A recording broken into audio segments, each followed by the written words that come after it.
kära bröder. Först av allt vill jag tacka er alla för att ni tar er kallelse till ett djupt andligt liv i Kristi efterföljelse på så stort allvar.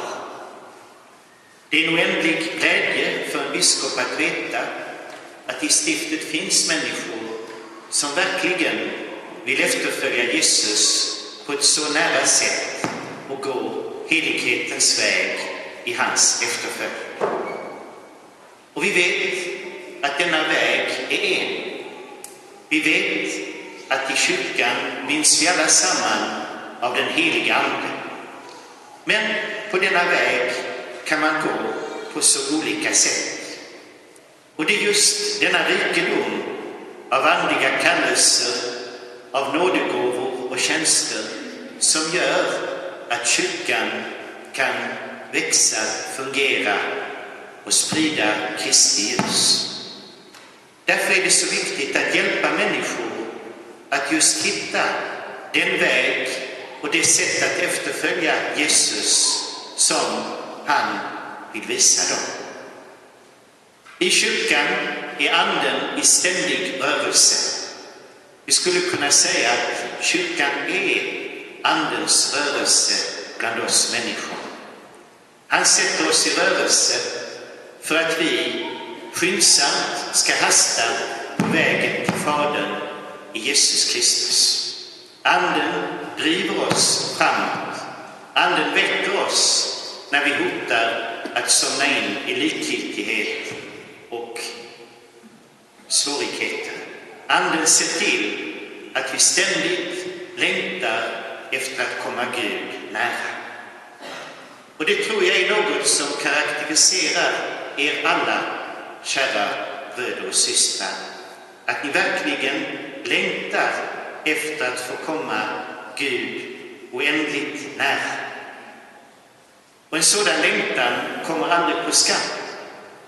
För Gud vill ju dela med sig av hela sin kärleks rikedom i Kristus.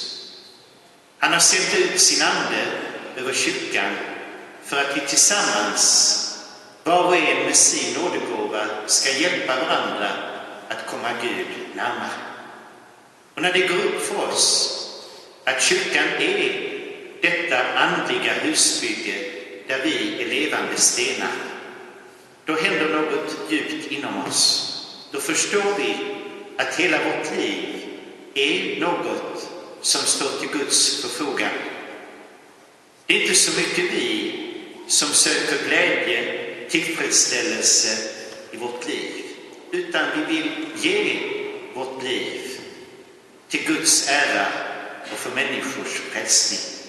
Vi förstår att vi är dessa levande stenar som tillsammans bygger upp en oändlig, rik helgedom till Guds ära.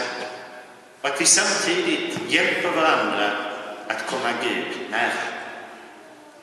Och det budskapet tror jag är oändligt viktigt i vårt samhälle, där just individualismen tycks breda ut sig, där var och en är sig själv nog. I början kanske det kan vara roligt, men efter en tid blir det ensamt, kallt och tråkigt. Och därför har just ni som har funnit ert andliga liv i en gemenskap en så viktig uppgift i Sverige av idag. Att hjälpa människor att förstå att när de låter sig infogas som levande stenar i det andliga husbygget till Guds ära och slipper att tänka på egen tillfredsställelse och på eget behag, då börjar glädjen, lyckan komma av sig själv. Man brukar ju säga att så länge vi söker lyckan, då finner vi den inte.